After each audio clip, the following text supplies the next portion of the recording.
नमस्कार, स्वागत है आपका जी बिजनेस में। मैं हूं दीपक डोभाल और आप देख रहे हैं आपकी खबर आपका फायदा। जंग यूक्रेन और रूस के बीच में हो रही है, लेकिन इस वॉर की सीधी मार भारतीयों पर पड़ रही है। कच्चे तेल की कीमतों में आग लगी हुई है। $140 प्रति बैरल के आसपास ये पहुंच गई। वहीं खाने के तेल की कीमतों में तेजी आनी शुरू हो गई है। खाद्यान्न कीमतों को लेकर चुनौतियां तमाम बनी हुई हैं। आज हम यूक्रेन रूस जंग से देश में बढ़ने वाली महंगाई पर चर्चा करेंगे और ये चर्चा हम पिछले कुछ दिनों से लगातार कर रहे हैं। हमारी उम्मीद ये थी कि आने वाले दिनों में ये चर्चा हमें नहीं करने को मिलेगी, लेकिन हालात ऐसे बन रहे हैं कि आज भी चर्चा करनी पड़ रही है और हो सकता है आने वाले कुछ दिनों में और इस पर चर्चा हो। लेकिन फिलहाल इस मोमेंट पर क्या स्थिति है, समझेंगे कि युद्ध लंबा खिंचा, आगे बढ़ा, इसका देश की इकोनॉमी पर, आम आदमी के किचन पर किस तरह का असर पड़ेगा, आप पर कैसा असर पड़ेगा। पहले रिपोर्ट देखिए, खास मेहमानों के साथ लौट रहे हैं।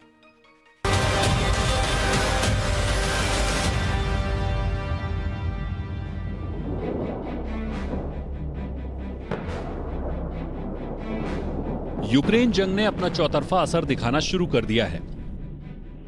कच्चे तेल की कीमत $140 प्रति बैरल के रिकॉर्ड स्तर को छूने को बेकरार है।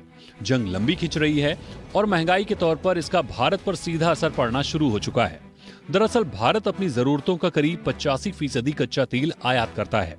वहीं कमजोर रुपया भी कच्चे तेल के आयात को महंगा बना रहा है। जानकार मानते हैं कि कच्चे तेल की कीमतों में तेजी जारी रही तो इससे हमारी इकोनॉमी पर करीब 1 लाख करोड़ रुपए से ज्यादा का बोझ बढ़ जाएगा। वहीं कच्चे तेल की कीमतों में लगी आग से घरेलू स्तर पर पेट्रोल डीजल के दाम में 10 रुपए से लेकर 15 रुपए तक की बढ़ोतरी तय मानी जा रही है। कुछ अनुमान तो 25 रुपए से ज्यादा के भी हैं।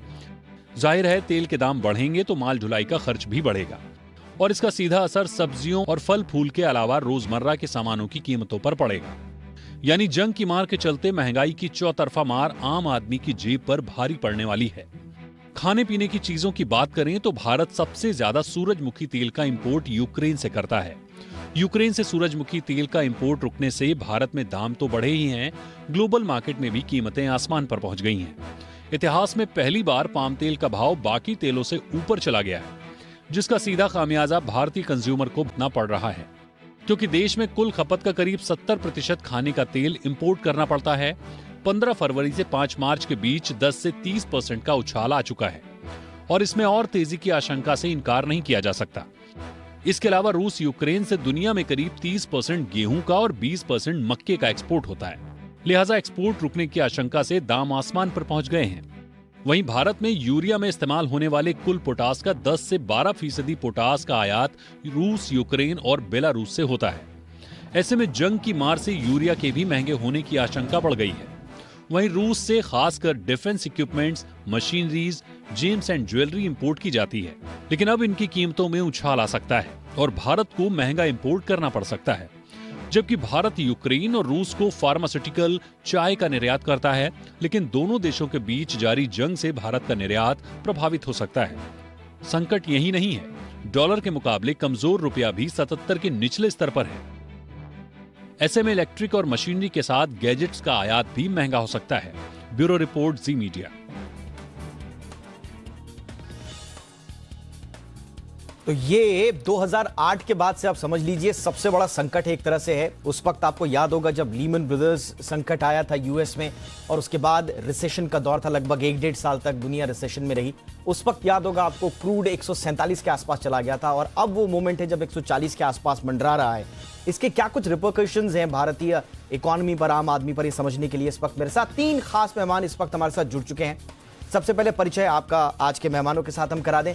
हमारे साथ हैं सिराज हुसैन साहब, जो कि पूर्व कृषि सचिव हैं और जाने माने इकोनॉमिस्ट हैं। सर, बहुत बहुत स्वागत है आपका सिराज सर शो पर। हमारे साथ हैं प्रोफेसर अरुण कुमार, जो कि जाने माने इकोनॉमिस्ट हैं। सर, बहुत बहुत स्वागत है आपका भी हमारे शो पर। और हमारे साथ हैं नरेंद्र तनेजा जी, जाने माने एनर्जी एक्सपर्ट हैं। नरेंद्र सर, आपका भी बहुत बहुत स्वागत है। नरेंद्र सर, आपसे ही मैं चर्चा की शुरुआत करना चाहूंगा। सर, दुनिया का सबसे बड़ा टॉप सप्लायर्स में से एक, अब ऑयल ट्रेड पर डायरेक्ट सैंक्शंस की बात हो रही है। सर, सीधा अगर मैं आपसे पूछूं, असेसमेंट आपका क्या है, क्या इंपैक्ट इस पर पड़ेगा और क्या अमेरिका और उसके यूरोपियन अलायंस इतना बड़ा फैसला लेने की स्थिति में दिख रहे हैं आपको? देखिए, अभी तो आपने जो देखा कि अभी तो तेल पे सैंक्शंस नहीं लगी है, नेचुरल गैस पे नहीं लगी है, तब आप देख रहे हैं कि कीमत कहां पहुंच चुकी है। और अमेरिका पूरी कोशिश कर रहा है कि तेल के खिलाफ भी सैंक्शन लग जाएं। अभी तक जो है जर्मनी, फ्रांस और इटली इसका विरोध कर रहे हैं। उनका कहना है उनसे उनकी अर्थव्यवस्था खराब हो जाएगी और उनके यहाँ तमाम इलाकों के अंदर तो बिजली भी गायब हो सकती है अगर तेल पे और गैस पे आपने सैंक्शंस लगा दिए। तो अभी तक विरोध हो रहा है, लेकिन अमेरिका को यकीन है कि वो उनको मना लेगा और उनकी जो आवश्यकता है वो कहीं और से लाके उसकी पूर्ति करेगा। हालांकि इन तीनों देशों को इस बात को लेकर शक है, लेकिन मुझे लगता है अगर अमेरिका चाहता है सब कुछ है तो ये आने वाले कुछ दिनों के अंदर आप देखेंगे कि कम से कम तेल को जो है वो सैंक्शंस के दायरे में ले आया जाएगा। हो सकता है प्राकृतिक गैस में समय लग जाए, लेकिन तेल को लाया जाएगा। अगर तेल को लाया जाता है तो फिर आप अंदाज लगा सकते हैं कि कीमत जो है वो कहाँ जा सकती है, क्योंकि रूस जो है वो लगभग 8 मिलियन बैरल एक्सपोर्ट करता है अंतर्राष्ट्रीय बाजार के अंदर। 8 मिलियन बैरल रूस से आता है। अगर वो तेल जो है गायब हो जाता है, उसकी आपूर्ति कोई नहीं कर सकता। अगर ईरान 1 मिलियन बैरल दे दे, सऊदी अरब जो अपना प्रोडक्शन बढ़ा दे, 1.2 मिलियन है, 1.3 मिलियन बैरल, रूस अमेरिका कुछ थोड़ा सा बढ़ा दे, उसके बावजूद भी 4 मिलियन बैरल्स की कमी सीधी सीधी रह जाएगी। उसकी आपूर्ति कहां से होगी? इसीलिए तेल का बाजार हमेशा डिमांड सप्लाई फंडामेंटल पे नहीं चलता। दरअसल कुल मिलाकर के वो उस पर कम चलता है। जियोपॉलिटिकल जो ट्रिगर्स होते हैं, एंग्जाइटी, उसको ज्यादा चलता है। तेल बाजार ये मान चुका है कि अगर तेल उसमें आने वाला है और तेल की सप्लाई जो है उसमें बहुत बड़ी दिक्कत आने वाली है, तेल बाजार ये मान करके रिएक्ट कर रहा है। और दूसरी तरफ साथ में ये भी मान रहा है कि जो टोटल सप्लाई के अंदर डिस्ट्रप्शन होगा। दूसरी तरफ मांग जो है भारत जैसी अर्थव्यवस्था से यहाँ से मांग बढ़ेगी। कुछ जगह डिमांड डिस्ट्रक्शन हो सकता है, लेकिन भारत से उम्मीद नहीं की जाती। दुनिया का तीसरा सबसे बड़ा बाजार है तेल का, तीसरा सबसे बड़ा उपभोक्ता है, तो वहां डिस्ट्रक्शन शायद नहीं हो सकता क्योंकि अर्थव्यवस्था की जरूरत इस तरीके की है, तेल इकोनॉमी है। तो कुल मिला के मुझे ऐसा लगता है कि आने वाले दिन संकट भरे हैं। उसमें कच्चे तेल की एक तरफ तो कीमतें बढ़ेगी और दूसरी तरफ कहीं ना कहीं डिस्ट्रप्शंस भी शुरू होगा, जिससे और परेशानी बढ़ेगी। और कुल मिलाकर के भारत जैसी अर्थव्यवस्था, दुनिया की जितनी बड़ी अर्थव्यवस्था है, भारत उसमें एकमात्र ऐसी अर्थव्यवस्था है जो इतनी वनरेबल है। आप 85% मंगाती है तो मुझे, और दूसरी तरफ तेल की इकोनॉमी है, तो मुझे लगता है कि भारत के लिए चाहे आप एक इंडिविजुअल कंज्यूमर हैं, इंडस्ट्रियल कंज्यूमर हैं या स्टेट कंज्यूमर हैं, और पूरी अर्थव्यवस्था भारत की चारों तरफ, जब मैं आज की तारीख, कल क्या होगा मुझे पता, लेकिन आज जब मैं चारों तरफ देखता हूं तो जो कुल मिलाकर के बहुत तनाव और बहुत मुश्किल है। आगे डगर संकट भरी हुई। सिराज सर, एक और तेल जिसके बारे में बात करना बहुत जरूरी है, डायरेक्ट हमारे किचन का तेल, 80% से ज्यादा सनफ्लावर ऑयल सर हम यूक्रेन से इंपोर्ट करते हैं, दाम ऑलरेडी बढ़े हुए हैं। खाने के तेल पर क्या कोई गुंजाइश सर आपको दिखती है, या इसी तरह से महंगा तेल ही खरीदना पड़ेगा? देखिए, ये उम्मीद करना तो गलत होगा कि तेल के दाम बहुत गिर जाएंगे। हमारी इस साल सरसों की फसल बहुत अच्छी है। हरियाणा में, राजस्थान में, मध्य प्रदेश में बहुत ज्यादा एरिया में इजाफा हुआ है सरसों के, और सरसों की क्रॉप अब मार्केट में आना शुरू हो जाएगी अगले 15-20 दिन में। तो मुझे लगता है कि कुछ प्राइसेस में मॉडरेशन हमारी डोमेस्टिक सरसों की क्रॉप की वजह से होगा। और मुझे ये भी लगता है कि अगले 1 हफ्ते में, 10 दिन में ये जो वॉर की सिचुएशन है ये भी इंप्रूव होगी। असल में हुआ ये है कि कहने को तो हमने ऑयल प्राइसेस को, पेट्रोलियम प्राइसेस को डीकंट्रोल किया हुआ है। हम ये क्लेम करते हैं कि ये प्राइसेस में गवर्नमेंट का कोई रोल नहीं है और ये प्राइसेस कंपनीज फिक्स करती हैं, पेट्रोलियम कंपनीज। लेकिन हकीकत ये नहीं है, आपके दर्शक जानते हैं। हकीकत ये है कि अगर इलेक्शन है और सरकार चाहती है कि पेट्रोलियम के प्राइस नहीं बढ़े तो प्राइस नहीं बढ़ेंगे। और वही हुआ है कि पिछले 2 महीने से प्राइसेस को कांस्टेंट रखा गया है और उसकी वजह से जो पेट्रोलियम कंपनीज हैं उनका बहुत बैकलॉग इकट्ठा हो गया। अगर ये थोड़े थोड़े बढ़ते रहते तो मैं ये चाहता हूं कि सचमुच एडमिनिस्ट्रेटिव प्राइस मैकेनिज्म को खत्म किया जाए और मार्केट से उसको लिंक किया जाए, जिससे कि हमारी पेट्रोलियम कंपनीज की हालत इतनी खराब ना हो जितनी कि अब ये इसकी वजह से हो गई है। थोड़ा बहुत सब्सटीट्यूशन सनफ्लावर ऑयल का, पाम ऑयल वगैरह से होगा, हालांकि उसके प्राइसेस भी बहुत बढ़े हैं। और मुझे लगता है कि इस वक्त एक और बहुत बड़ी चीज जिसको गवर्नमेंट फेस करेगी वो कि क्या हम सचमुच अब भी अपने फूड ग्रेन से पेट्रोलियम बनाना चाहेंगे।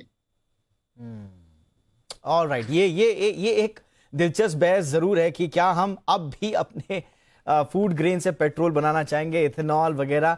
लेकिन उस पर भी जरूर एक बड़ी संकट की स्थिति सरकार के सामने भी होगी, जरूर उस पर आगे हम चर्चा करेंगे। लेकिन प्रोफेसर अरुण कुमार, जैसा कि सिराज सर कह रहे हैं कि ऐसा नहीं है कि पूरे के पूरे सब सिर्फ ऑयल मार्केटिंग कंपनी के ही हाथ में है। जाहिर सी बात है, उसके जो पॉलिटिकल कनेक्शंस हैं हम सब जानते हैं। 90 दिन से ज़्यादा यानी कि 3 महीने के आसपास हो चुका है जब हमने नहीं बढ़ाए दाम। स्वाभाविक रूप से चुनाव उसका एक बड़ा कारण।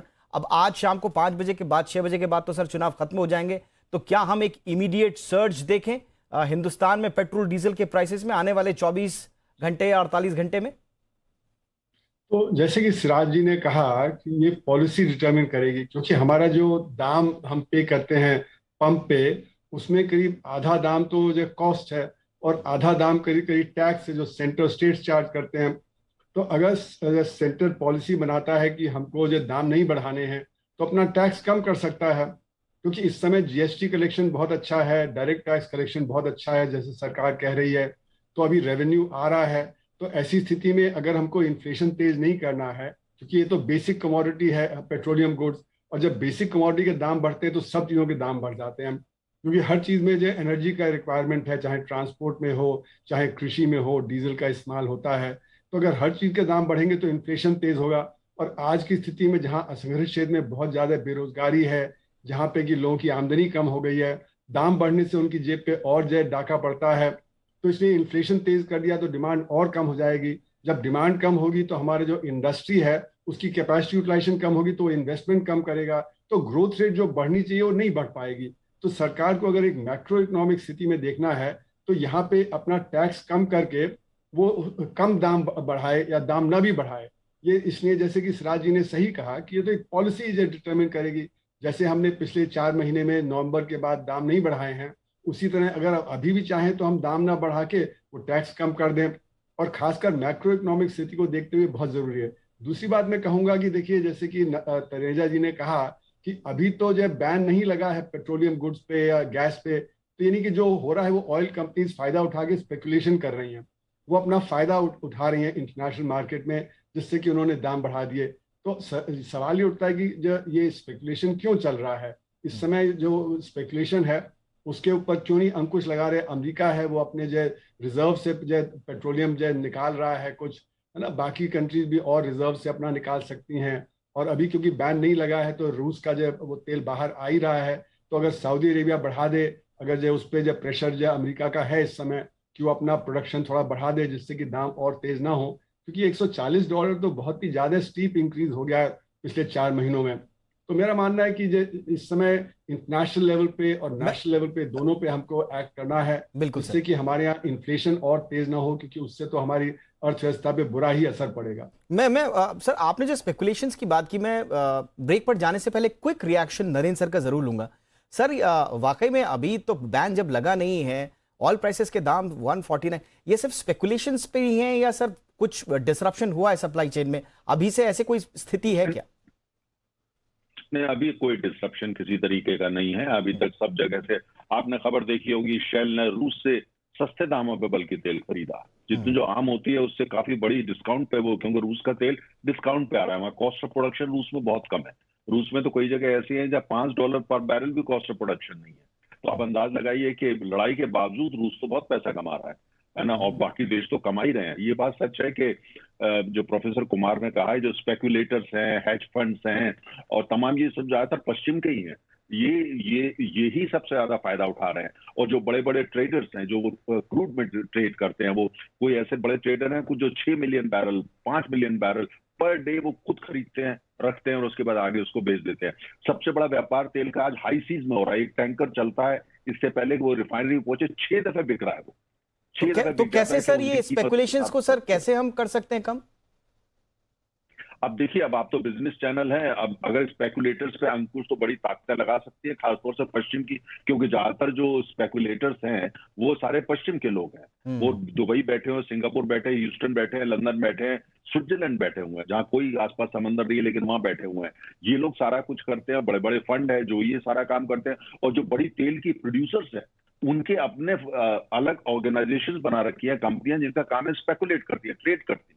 लगभग जितनी बड़ी तेल की कंपनियां, चाहे वो बीपी हो जाए, चाहे सबके अलग डिविजन्स हैं जिसमें सिर्फ यही काम होता है, ट्रेडिंग। दरअसल वो स्पेकुलेशन होता है, वही करते हैं। तो सबसे बड़ा नफा वो कमा, उनका इंटरप्रिटेशन है कि यूक्रेन का युद्ध है, बहुत भयावह है, बहुत खतरनाक है, दुनिया खत्म होने वाली, तेल की कीमत बढ़ा दो। लेकिन नफा किसको होता है? नफा उनको होता है जो बड़ी बड़ी कंपनियां और बड़े प्रोड्यूसर, और नुकसान सबसे ज्यादा उस बिल्कुल सर, इंडोनेशिया, भारत, ब्राजील में रहे गांव वाले को होता है, जिसको ये पता ही नहीं है कि यूक्रेन नक्शे में है था, उसको नहीं पता, लेकिन भुगतान तो वो भी कर रहा है। तो वॉर हजारों मील दूर यूक्रेन में हो रही है, लेकिन उसके असर अब भारतीयों के किचन तक दिखने शुरू हो गए हैं। क्रूड ऑयल के दाम जिस तरह से बढ़ रहे हैं और बाकी जो इन्फ्लेशन के खतरे हैं, उससे अब आने वाली राह किस तरह की होगी, इस पर कर रहे हैं विस्तार से चर्चा।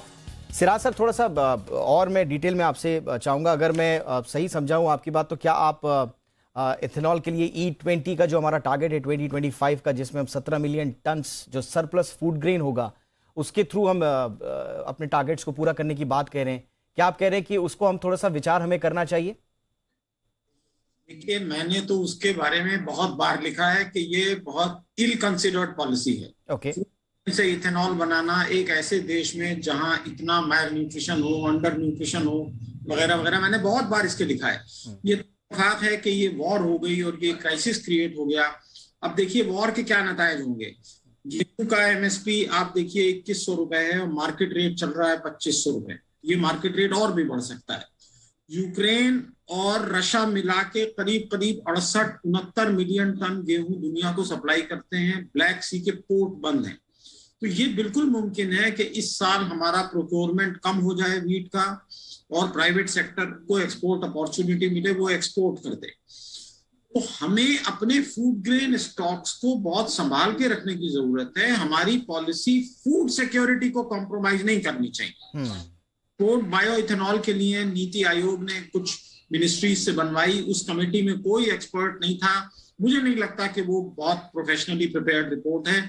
और ये जो पॉलिसी है कि हम फूड ग्रेन से इथेनॉल बनाएंगे, ये मेरे ख्याल से बहुत फ्लॉट पॉलिसी है। हम शुगर केन जूस से जरूर इथेनॉल बनाएं, क्योंकि वहां हमारे पास सरप्लस है। हमारा शुगर का प्रोडक्शन कंजम्पशन 25-26 मिलियन टन है, प्रोडक्शन करीब 32 से लेके 35 मिलियन टन है। वहां स्कोप है। फूड ग्रेन से हम इथेनॉल ना बनाए तो मेरे हिसाब से, ये मेरी पर्सनल राय है, बेहतर हो। बिल्कुल। और शायद हम जो सरप्लस शुगर प्रोडक्शन है जो हमारा 3-4 साल में 4-4.5 मिलियन टन का रहा है कुछ सालों में, उस और कंसिडर जरूर किया जा सकता है। बहरहाल ये बड़ी एक catch-22 सिचुएशन इंडिया के सामने, इससे कैसे बाहर निकलना है। प्रोफेसर अरुण, पूरी इकॉनमी का अब आगे किस तरह से होगा? सारे दबाव अब अंततोगत्वा RBI की पॉलिसी पर भी दिखेंगे, तो इस बार अब बहुत ज्यादा गुंजाइश रह नहीं गई है एकोमोडेटिव होने की। आपको अब इंटरेस्ट रेट्स बढ़ाने ही होंगे, क्या यही एक आखिरी चारा सर? देखिए, RBI के सामने एक बड़ा ही कॉन्ट्रडिक्टरी सिचुएशन है। एक तरफ दाम बढ़ रहे हैं और 6% का जो टारगेट है उससे ऊपर तो डेफिनेटली जाएगा ही जाएगा। उसका असर हमारे बजट पे पड़ेगा, क्योंकि बजट में हमने ये माना था कि जो रेट ऑफ इन्फ्लेशन है वो 2.5-3% होगा, वो 6% होगा।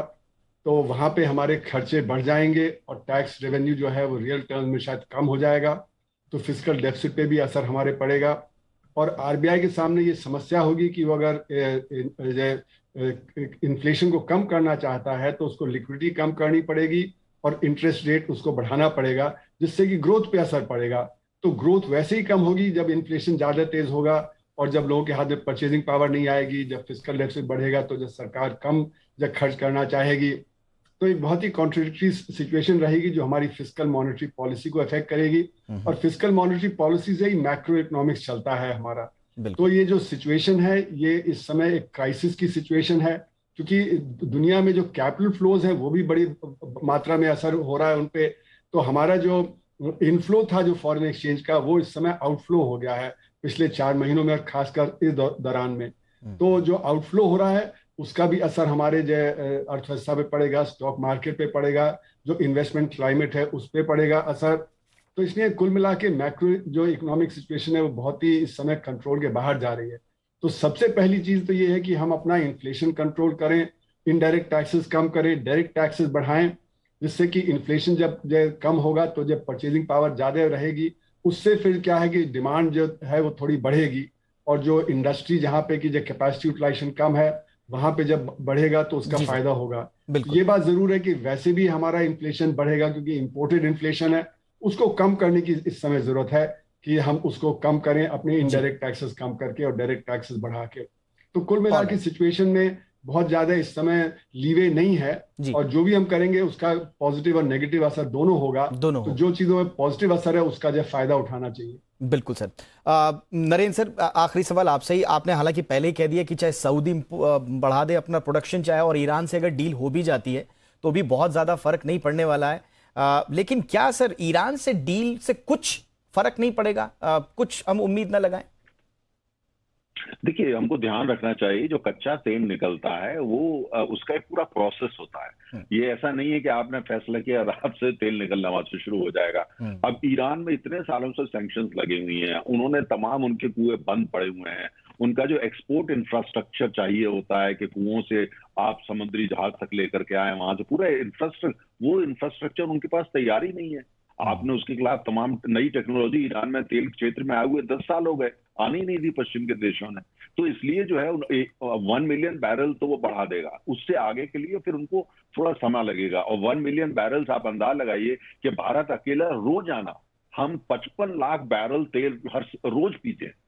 हमारी अर्थव्यवस्था 55 लाख औसत, आप अंदाज लगाइए। तो अगर उसमें से 10 लाख ज्यादा आ भी गया तो फिर उससे कितना बड़ा दुनिया में पड़ेगा फर्क। दूसरी बात हमें ये समझने की जो बहुत अहम पॉइंट है वो ये है कि ये पिछले 12 दिनों के अंदर पूरी दुनिया की जो व्यवस्था है, जिसको वर्ल्ड ऑर्डर बोलते हैं, वो फंडामेंटली चेंज हो गई है, शिफ्ट आ गया है उसके अंदर। और वो शिफ्ट इस तरीके का आ गया है कि यूरोप की अहमियत बढ़ गई है। दूसरी तरफ हमने ये देखा कि इस हिसाब से चीन और रूस नजदीक आ गए हैं। अमेरिका का एक अपना नजरिया, हम सोचते थे अमेरिका के भारत नजदीक है, अब अमेरिका भारत को कह रहा है कि आप उसके खिलाफ बोले। तो कुल मिलाकर के पूरी व्यवस्था ये खाली राजनीतिक नहीं बदली है, ये जियोपॉलिटिकल और जियो इकोनॉमिकली बदली है। और इसीलिए लेकिन एक जो रे ऑफ होप है वो ये है कि अमेरिका में इस साल संसद के चुनाव है।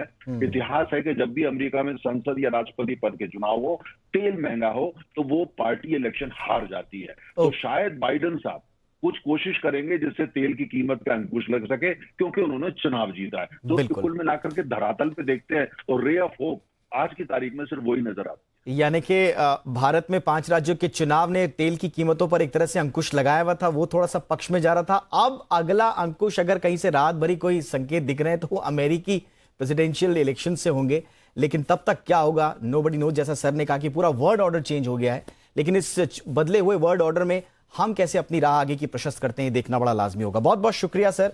Siraj Hussain sir, thank you so much. Professor Arun sir, thank you so much sir. Narendra sir, आपका भी बहुत बहुत शुक्रिया सर। आपकी खबर, आपका फायदा में इतना ही। इजाजत दें, नमस्कार।